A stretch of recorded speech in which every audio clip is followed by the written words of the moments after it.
The thing I noticed in every house was the book. The book was there. I said to the mother, "Why do you fast in Ramadan? Why? What is the point?" And she said to me, "I fast in Ramadan to remember the poor." Allahu Akbar. This woman who knew only tribulations was emptying her stomach to thank God. For an empty stomach, what is this? And I thought at that moment, Sheikh, if this is Islam, I want to be Muslim. اللهم ثبتهم على الإيمان وارزقهم أعلى الجنان كما رزقتهم هداية القرآن. بالقرآن اهتديت. بالقرآن اهتديت في رحبه تحلو الحياة شوقا إلى المولى أتاي أسلمت روحي للإله نور الحنايا والطلوع لله أعلنت الرجوع آياته تغدو شموع ويفيض في قلبي سنا نور الحنايا والطلوع لله أعلنت الرجوع آياته تغدو شموع ويفيض في قلبي سنا.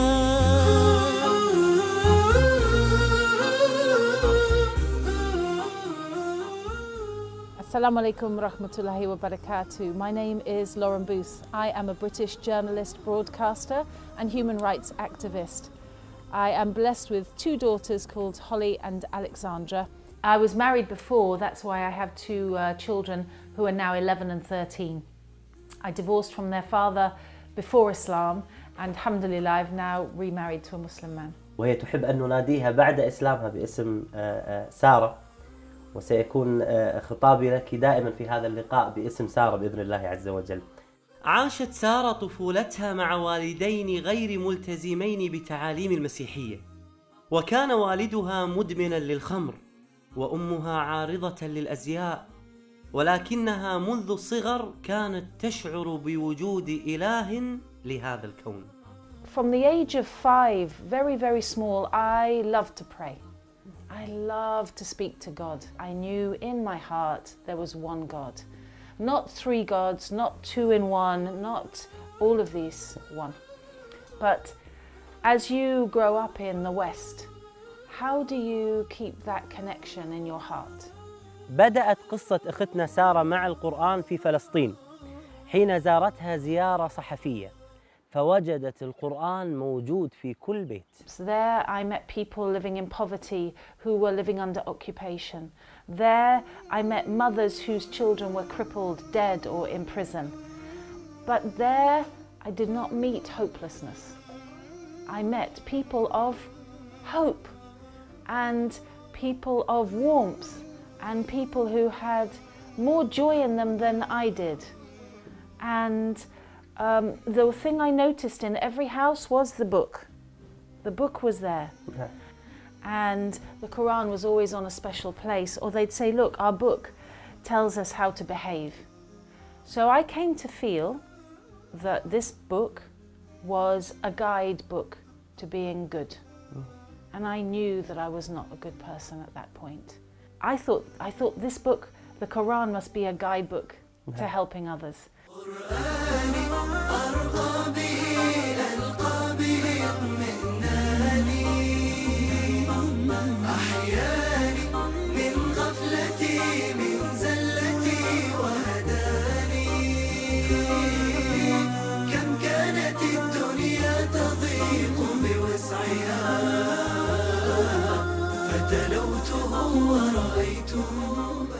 ذهبت سارة للتسوق قبل رجوعها إلى بريطانيا، ومن ضمن قائمة التسوق وضعت القرآن للفضول والاطلاع. اشترته وعند رجوعها إلى بيتها فتحت المصحف. Remember that in 2006 I was drinking, smoking, very selfish, hedonistic. And I opened it with, yeah, let's have a look. Arrogance. Not peace, I came to arrogance. And I read this. And it's Surah Hud, Ayah 102. Surah Hud, Hud 102. Thus much is the punishment of God your Creator, when He overtakes the towns whose inhabitants have proved themselves to be wrong-headed and wrongful of actions, and grow daily more and more wicked. The divine act of overthrowing the wicked is indeed painful and terrifying. Whoa, I was scared. وكذلك أخذ ربك إذا أخذ القرى وهي ظالمة إن أخذه أليم شديد. يا نفحة القرآن فوحي عطرا على قلبي وروحي، يا بلسما يطوي جروحي لولا الهداية ما ارتويت. هذا قدر الله سبحانه وتعالى لها، بأنه تم تخويفها في هذا الوقت، لأن الله سبحانه وتعالى يعلم بأنه خيرا لها. فالقرآن الكريم يحتوي على الترغيب ويحتوي على الترهيب، فالله سبحانه وتعالى أعلم بما هو خير للبشر. Every page just seemed to tell me that I was a sinner and I was going to hell and God was angry with me. So when I started traveling the Middle East as a non-Muslim and as a reporter and journalist, I began to be moved by the clear expressions of manners. I was in Ramallah on my first ever visit to the West Bank, and I didn't have a coat because, long story, and I was cold. And an old lady came and she said, "Yalla, yalla, imshi, imshi." She pulled me into her house. I didn't think this actually happened. I didn't in the 21st century, I can't believe it. So that's the kind of generosity that we can give to one another and should when we're practicing the teachings of the Holy Quran. في 2008 كانت لها زيارة أخرى إلى فلسطين، وكانت لهذه الزيارة أثر كبير على أختنا سارة لأنها كانت في رمضان. وفي هذه الزيارة زارت إحدى العوائل الفلسطينية هناك. And I knocked on the door and the mother opened the door like this. Assalamu alaikum wa rahmatullahi wa barakatuh, Fadal. She was so full of light. She was full of light. Her eyes were shining.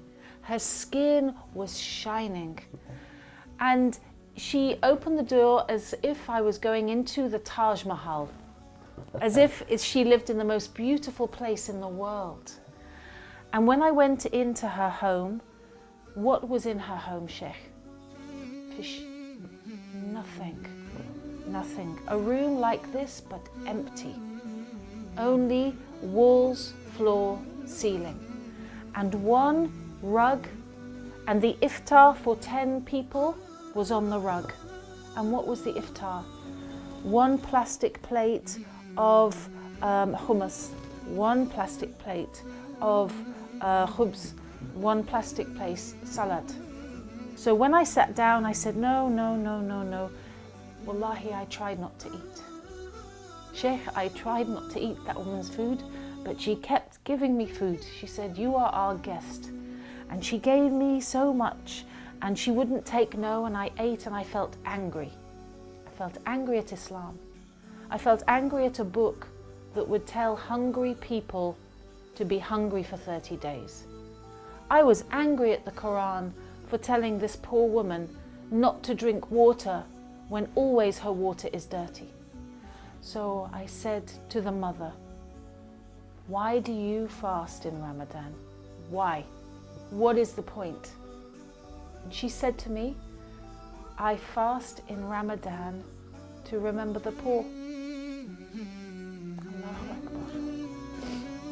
This mother who had nothing in dunya, nothing, will never have perhaps anything in life. She was humbling her heart for other people who had less. What is this? This woman who knew only tribulations was emptying her stomach to thank God. For an empty stomach, what is this? And I thought at that moment, Sheikh, if this is Islam, I want to be Muslim. نور الهداية زار صدري هو مبتدأ أنسي وعمري فعزمت للرحمن أمري وعلى خطاطها مشيت بالقرآن برحمه تحلو الحياة شوقا إلى المولى هداي أسلمت روحي للإله بالقرآن برحمه تحلو الحياة شوقا إلى المولى هداي أسلمت روحي للإله. استمر أثر هذا الموقف في قلبها، لكنها لم تقبل على الإسلام إلى الآن. وفي يوم من أيام رمضان دخلت مسجدا في لندن مع صديقتها للاطلاع على أجواء المسلمين في رمضان، وكان هذا في عام 2010. Then I went into the masjid, and you know, in Ramadan it's not quiet. I sat down to watch. But when I sat down, I felt like I was under a waterfall of peace. And I was scared because I knew that this peace meant that Islam was the truth. And then 1 week later in London, I went into another masjid and I took shahada. ونطقت بالشهادة في مسجد كبير بلندن، وقابلت هناك الإمام والمؤذن. And they sat me down and spoke to me and explained about Al-Fatiha, that this is the key, the opening to your prayer. This is what it means. And all the time they were speaking, it was as if the room was heavy, you know, yeah? A feeling in the room of maybe peace. And you say the words and they're very, whoa, they're very big words to say. I testify that there is no God but God. You expect there to be a thunderclap, you know, really they're very heavy words. Just recognizing the enormity of knowing why you're born, why you exist, what you should be doing every day. أجمل ما في قصة سارة لما أخبرت ابنتيها بأنها دخلت الإسلام. And at the time they were 10 years old and 8 years old. And I said to them, your mum is thinking of becoming a Muslim, what do you think? And they said, we have 3 questions. And the first question was, when you are a Muslim, will you still be our mummy? And I said, yeah, I think I'll be a better mother. The second question was, when you are a Muslim, will you still drink alcohol? I said, I'll never drink alcohol again. They said, if you are a Muslim, will you still wear revealing clothing? I said, why did you ask me this? And my daughter Holly said, because you always show your neck and chest area and we hate it, we want you to stop. I said, look, if I'm Muslim, I will always be modest when I leave the house. And they said, we love Islam, that's it. And alhamdulillah, my daughters became Muslim and began praying with me straight away. Subhanallah.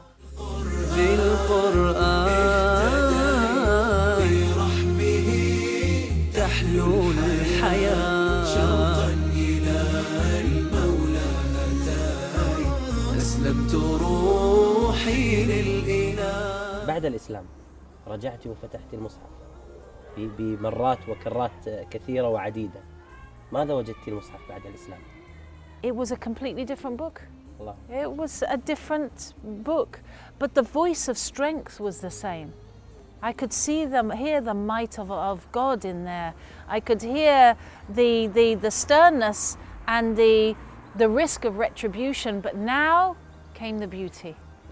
Now came the chance of Jannah. I just had to change. Allahu Akbar.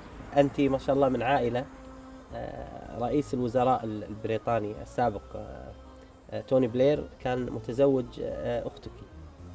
وهذا له مكانة اجتماعية كبيرة على أختك وعلى العائلة. هل كان له أثر عليك سلبا أم إيجابيا عند دخولك الإسلام؟ Unfortunately, my brother-in-law, Tony Blair, has been involved with some of the most heinous criminal acts against human beings of the last century. We think of Iraq and Afghanistan. These are crimes against humanity, and the people who profit from them, whose businesses make money now out of Iraq, are in my family. How was I supposed to react? How was I supposed to react? I'd already shunned Tony Blair. I said, khalas, no, this is no good. On a political and human grounds, this is no good. But then I said my shahada, and everybody said, you know, Allah tells us don't break relations, be kind. And when I read the ayah that said very clearly, no, if your family go beyond justice, that's the line. And if you are being unjust, you have to look at yourself as well. And I felt relief, and I thought, right, I do not have to accept injustice while it's being done for whoever does it, however powerful they are and however close. سبحان الله، هذه الآية اللي ذكرتيها سبحان الله في حياتك، مهما كانت شخصية الإنسان ومهما كانت مكانة الإنسان، الله سبحانه وتعالى ذكرها في سورة النساء: يا أيها الذين آمنوا كونوا قوامين بالقسط شهداء لله ولو على أنفسكم أو الوالدين والأقربين. أصبحت قراءة سارة للقرآن مختلفة، مع أنها لا تجيد قراءة اللغة العربية، ولكن رسائل القرآن تصل مباشرة إلى القلوب. If I leave the Quran for 2 days, there is a sharpness to life. It's like kind of walking on glass. Like things will get to you, things will stab at you in a small way, but you know, you'll be affected. I will be affected by things directly. الله سبحانه وتعالى يقول: الذين يأكلون الربا لا يقومون إلا كما يقوم الذي يتخبطه الشيطان من المس.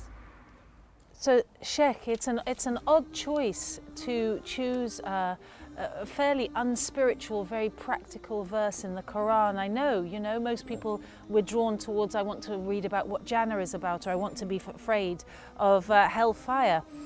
But when I first read this, it's incredible because it was in 2010 when we were talking about the world banks crashing, when it looked like American finance was finished. Today, all of the world is touched by riba. Kuwait is touched by riba. Muslims are touched by riba. Everything that we buy, somebody, the shopkeeper is selling it you with riba. Allahu Akbar. How do we cleanse ourselves? Riba is devouring the business world. It's devouring humanity. It's making us slaves. We are slaves because of riba. We are abid riba. ثبتني يا الله على طريق الهدى فكل ما أخشى سوء الختام غدا. Probably wondering about people like me who've come to Islam, and I'm telling you, 3 years ago I was not in hijab. 3 years ago I was not going to be Muslim. Let me ask you this: would you buy a car of someone who hated cars and preferred bicycles? Or would you go to an expert in cars? Don't seek out messages from people who've already decided they hate Islam. Go to a masjid, speak to an imam, go to the Quran yourself, and most of all, ask God for guidance to the truth. That's all, and may the truth find you. أختنا سارة، شكرا لك من القلب. أنا وفريق العمل أريد أن أعرف أمنية أختنا سارة. I have a very small charity called Peace Trail in the UK, and we are determined to work in the area because it says in the Quran, take care of the people around you first. You know, my heart is in Gaza, but my life is here. Allah has put us here to make a difference. So we've been looking for a while at buying a house to look after between 6 and 10 sisters and their families, because these revert to Islam. There's many now. 5,000 Muslims coming to Islam every year, and the sisters, wallahi, they're struggling. Sometimes they are abused by their new Muslim husbands, may Allah forgive us all. Sometimes their family kicks them out and they have nowhere to live. And the new community, Sheikh, we're not looking after them properly. And it breaks your heart when the new sisters, they go to the church and the church looks after them. So I ask Allah, Allah provides everything. بعد أن علمت بأن موقع نون سيساهم معها في مشروعها الدعوي فرحت سارة فرحا لا يوصف. Sheikh, are you serious? Are you serious? نعم بإذن الله عز وجل. Do you know how much this means? That there are sisters who are leaving Islam right now, and some of them have gone into prostitution and gone into drugs because we have not had this happen. And we know families right now who can move into this house. And, you know, before we finished this interview, I asked Allah, before you told me this, I said, Allah, please provide for these sisters. And you've just said this, and I can't believe it. Allah, yes, I can. I'm amazed. Wallahi, literally, when I made dua upstairs, I was asking for help for this. And subhanAllah, this is great news to support our community here. Wallahi, may Allah, I thank Allah.